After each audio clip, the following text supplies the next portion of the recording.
Welcome friends. चलिए आगे चलते हैं। अब कह रहा है इंटरनेट जो हमारा होता है कंप्यूटर में, जो वो किस प्रकार से काम करता है। तो कहता है डाटा को एक कंप्यूटर से दूसरे कंप्यूटर पर किस प्रकार स्थानांतरित किया जाता है, यह गुण इंटरनेट की विशेषता है। यही गुण जो है इंटरनेट की विशेषता है। तो ये कैसे काम होता है यहाँ पर, तो यहाँ आपको कुछ पॉइंट्स ध्यान में रखना है।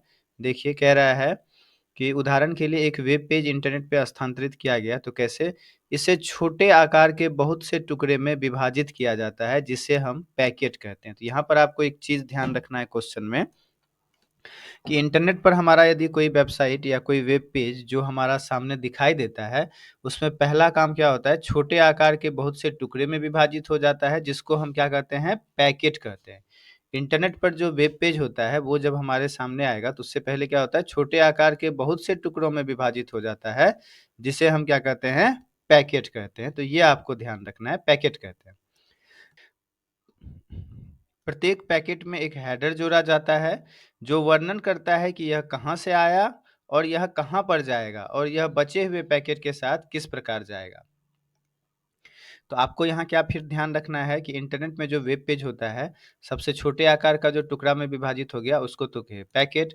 उसके बाद कहता है प्रत्येक पैकेट में क्या होता है, हेडर जोड़ा जाता है, जो क्या बतलाता है कि यहाँ कहाँ से आया और कहाँ पर जाएगा, है ना। तो क्वेश्चन आ जाएगा कि पैकेट में क्या जोड़ा जाता है जो कि वर्णन करता है कि कहाँ से आया और कहाँ पर जाएगा। तो क्या होता है, हेडर जोड़ा जाता है। ठीक है, अब आगे देखिए। प्रत्येक पैकेट को एक कंप्यूटर से दूसरे कंप्यूटर पर तब तक भेजा जाता है जब तक वह अपने गंतव्य तक नहीं पहुंच जाता। पैकेट जिस कंप्यूटर पर पहुंचता है वह कंप्यूटर निर्धारित करता है कि पैकेट को आगे किस कंप्यूटर पर भेजा जाए। यह कुछ बातों पर निर्भर कर सकता है, जैसे कि जब पैकेट प्राप्त हुआ था तब अन्य कंप्यूटर कितने व्यस्त थे।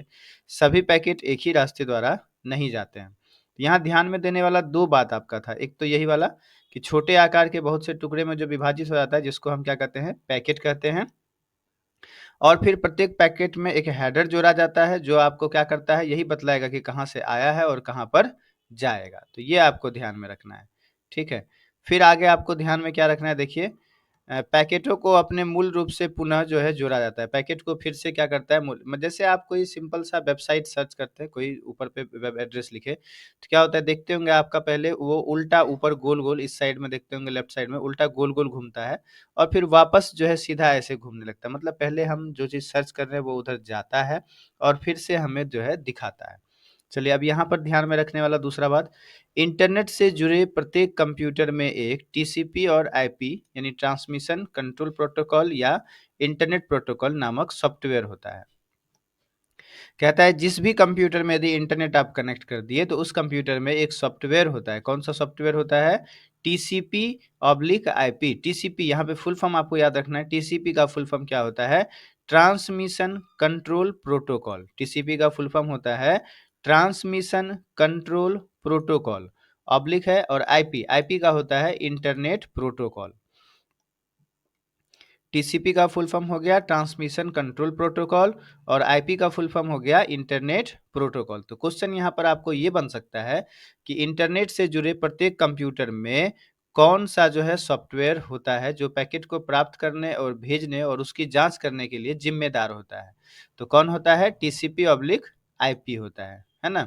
टीसीपी या आईपी इंटरनेट को जोड़ता है। तो क्वेश्चन में आ सकता है, मान लीजिए कि कौन सा जो सॉफ्टवेयर होता है वह इंटरनेट को जोड़ता है। तो कौन सा सॉफ्टवेयर इंटरनेट को जोड़ता है, टीसीपी आईपी, है ना, टीसीपी ऑब्लिक आईपी। टीसीपी का फुल फॉर्म भी याद रखना है ट्रांसमिशन कंट्रोल प्रोटोकॉल, और आईपी का फुल फॉर्म याद रखना है इंटरनेट प्रोटोकॉल। क्वेश्चन यहाँ पर यही है टीसीपी आईपी के लिए, सबसे पहला तो फुल फॉर्म, और दूसरा कि इंटरनेट से जुड़े प्रत्येक कंप्यूटर में क्या होता है, कौन सा सॉफ्टवेयर होता है जो पैकेट को प्राप्त करने और भेजने और उसकी जांच करने के लिए जिम्मेदार होता है। कौन सा सॉफ्टवेयर होता है, टीसीपी आईपी होता है ना। और दूसरा कौन सा सॉफ्टवेयर होता है जो इंटरनेट को जोड़ता है, तो टीसीपी आईपी होता है। तो दो तीन क्वेश्चन यहाँ पर आपका हो गया। चलिए अब है इंटरनेट में अक्सर उपयोग किए जाने वाले जो कुछ शब्द होते हैं वो आपको कुछ ध्यान रखना है। जैसे जो हमारा सबसे पहला है www यानी वर्ल्ड वाइड वेब, यहाँ पर फुल फॉर्म याद रखेंगे www, इसका फुल फॉर्म क्या होता है, www, इसका फुल फॉर्म होता है world wide web, world wide web होता है। ठीक है,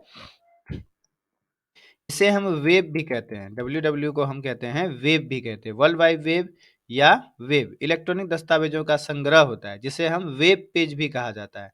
तो देखिए, वर्ल्ड वाइड वेब को कहता है कि इलेक्ट्रॉनिक दस्तावेज का संग्रह है, जिसे वेब पेज भी कहा जाता है। तो आपको यहाँ पर ध्यान रखना है कि इलेक्ट्रॉनिक दस्तावेज का संग्रह, जैसे आ गया इलेक्ट्रॉनिक दस्तावेज का संग्रह, तो डब्ल्यू यानी वर्ल्ड वाइड वेब, या जिसे हम क्या कहते हैं, वेब पेज भी कहते हैं। इलेक्ट्रॉनिक दस्तावेजों का संग्रह किसको कहा जाता है, वर्ल्ड वाइड वेब यानी डब्ल्यू को, और जिसको हम वेब पेज भी कहते हैं, जो एक मकड़ी के जाल की तरह एक साथ जुड़े होते हैं। इन दस्तावेजों को दुनिया भर में स्थित कंप्यूटर, जिन्हें सर्वर कहा जाता है, पर संग्रहित किया जाता है।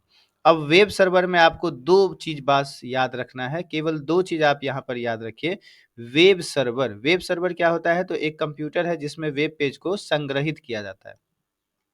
हम जो कोई चीज़ इंटरनेट पर सर्च करते हैं, हमें जो कहीं से मिलता है, वही हुआ हमारा वेब सर्वर। हम जो कुछ सर्च करते हैं, तो हमें इंटरनेट से तो प्राप्त होता है, आखिर कहीं न कहीं वो तो रखा हुआ है, जहाँ से हमको चीज़ दिखाई देता है। जैसे सिंपल सा हम कंप्यूटर में अपने कंप्यूटर से कोई चीज़ खोल कर देखते हैं, जैसे ये नोट्स हमारे सामने है, तो ये देखते हैं, उसी तरह से आप इंटरनेट से जो सर्च करते हैं, वो कहीं न कहीं किसी कंप्यूटर पर है, तो उसी को कहते हैं वेब सर्वर।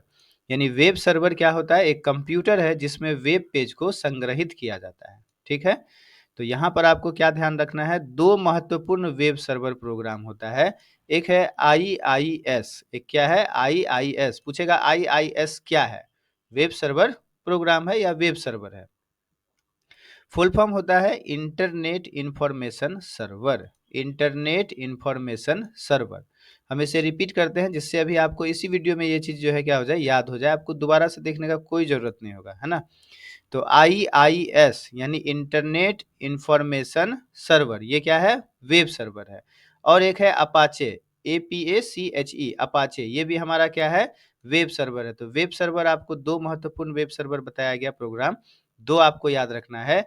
एक आईआईएस यानी internet information server, internet information server, और फिर अपाचे, ये दोनों हमारा क्या है, वेब सर्वर है। वेब सर्वर हमारा 24 घंटे सप्ताह के सातों दिन यानी 24/7 जो है वर्क करता है। तब ना हम कभी रात में कोई चीज़ सर्च करें या दिन में करें, कभी भी हम इंटरनेट पर कोई चीज़ सर्च करके देख सकते हैं। तो बस ये आपको ध्यान रखना है, दो महत्वपूर्ण वेब सर्वर प्रोग्राम है, एक आईआईएस और एक अपाचे। आईआईएस का फुल फॉर्म होता है internet information server. Web server क्या होता है, तो एक कंप्यूटर है जिसमें वेब पेजों को संग्रहित किया जाता है। ठीक है?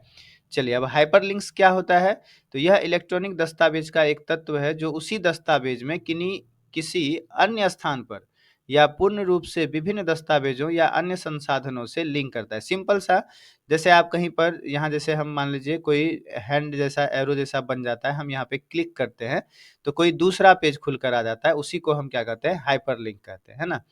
जैसे सिंपल सा, हम इसे भी मिनिमाइज करते हैं यहाँ पर, और हम आपको यहाँ पर दिखाते हैं। जैसे मान लीजिए हम यहाँ ये खोले, साइड में आपको जैसे यहाँ पर हैंड जैसा बन रहा है, इसी तरह से आपका वेब पेज पे भी होता है। कोई यदि वेबसाइट आप ओपन करते हैं, तो वहाँ पर आपको वो चीज़ जो है दिखाई देगा, लिंक जैसा बन के आ जाएगा, उसी को हम क्या कहते हैं, हाइपरलिंक। उस पे क्लिक करने से क्या होता है, कोई दूसरा पेज वहाँ पर खुल करके आ जाएगा। देखिए, यहाँ लिखा भी है कि वे ग्राफिक के रूप में भी प्रदर्शित हो सकते हैं। क्लिक करने योग्य जो है बटन बन जाता है वहाँ पे, कि क्लिक करेंगे तो कोई चीज़ खुल जाएगा। हाइपरलिंक का उपयोग उसी पेज में किसी दूसरे स्थान पे जाने के लिए या किसी अन्य पेज को लिंक करने के लिए, वीडियो फाइल को चलाने के लिए, इसके लिए किया जाता है। ठीक है? अब आगे हमें याद रखना है HTML। HTML का सबसे पहले फुल फॉर्म याद करना है, हाइपरटेक्स्ट मार्कअप लैंग्वेज। HTML का फुल फॉर्म होता है hyper text markup language. HTML का फुल फॉर्म होता है हाइपर टेक्स्ट मार्कअप लैंग्वेज। यह एक लैंग्वेज है जिसमें कुछ महत्वपूर्ण शब्द होते हैं, जिन्हें टैग कहा जाता है, जिसका उपयोग वेब पर दस्तावेज लिखने के लिए किया जाता है। तो HTML में हम लोग, जैसे जो कोई आप वेबसाइट कोई खोजते हैं, सर्च करते हैं, तो वहाँ पर जो पेज आ जाता है सामने, उसको हम, जिसे हम वेब पेज भी कहते हैं, वो बहुत सारा HTML में लिखा हुआ होता है ना? तो यहाँ आपको क्या याद रखना है, HTML का फुल फॉर्म याद रखना है, पहला बात। हाइपर टेक्स्ट मार्कअप लैंग्वेज होता है। और क्या है, यह एक लैंग्वेज है जिसमें महत्वपूर्ण शब्द होते हैं, जिसे हम क्या कहते हैं, टैग कहा जाता है, जिसको क्या कहा जाता है, टैग। तो क्वेश्चन आ जाएगा, HTML जो है वह लैंग्वेज है जिसमें कुछ महत्वपूर्ण शब्द होते हैं, जिन्हें हम क्या कहते हैं, तो क्या कहते हैं, टैग कहते हैं, जिसका उपयोग क्या है, तो वेब पर दस्तावेज लिखने के लिए किया जाता है। ठीक है, तो यहाँ पर HTML का full form hyper text markup language होता है। चलिए, अब वेब पेज किसको कहते हैं, तो वेब पेज कहते हैं हम, वेब पेज एक इलेक्ट्रॉनिक दस्तावेज है जिसे HTML नामक कंप्यूटर लैंग्वेज में लिखा जाता है ना, और जो महत्वपूर्ण शब्द होता है उसमें हम उसको क्या कहते हैं, टैग कहते हैं। वेब पेजों में टेक्स्ट, ग्राफिक्स, वीडियो, एनिमेशन, ध्वनि के साथ ही इंटरेक्टिव सुविधाएं जैसे डाटा प्रविष्टि प्रविष्टि प्रपत्र यानी डाटा एंट्री फॉर्म शामिल हो सकते हैं। प्रत्येक पेजों का अपना एक विशिष्ट URL, यूनिफॉर्म रिसोर्स लोकेटर। अब पहले इसका फुल फॉर्म देख लीजिए, यूआरएल का फुल फॉर्म होता है यूनिफॉर्म रिसोर्स लोकेटर। यूआरएल का फुल फॉर्म क्या होता है, uniform resource locator. URL uniform resource locator होता है, जो सर्वर पर उसके स्थान की पहचान करता है। आमतौर पर वेब पेजों में अन्य वेब पेजों के लिए हाइपरलिंक्स होते हैं, यानी दूसरे एक पेज से दूसरे पेज में हमें जाना है। जैसे अभी मान लीजिए हम इस पेज में हैं, हमें दूसरे पेज में जाना होता है, तो यहीं पर एक बटन होता है, क्लिक करते तो दूसरे पेज पे चले जाते, उसी को हम कहते हैं हाइपरलिंक, है ना। और वेब पेज क्या हो गया, हमारा जो HTML में जो लिखा होता है, जब आप कोई वेबसाइट खोलेंगे ऊपर लिखा होगा .htm, है ना। तो ऐसा यदि कहीं पर लिखा हुआ है तो आप समझ जाइए यह जो वेब पेज है, यह जो वेबसाइट में हमारा पहला पेज आया है, वो क्या में लिखा गया, HTML में लिखा गया। ठीक, बस आपको केवल ध्यान रखना है क्या, यहाँ पर फुल फॉर्म URL का यूनिफॉर्म रिसोर्स लोकेटर होता है, और HTML का हाइपर टेक्स्ट मार्कअप लैंग्वेज होता है। ओके, चलिए इसके आगे हम देखते हैं नेक्स्ट वीडियो में, तब तक के लिए थैंक यू।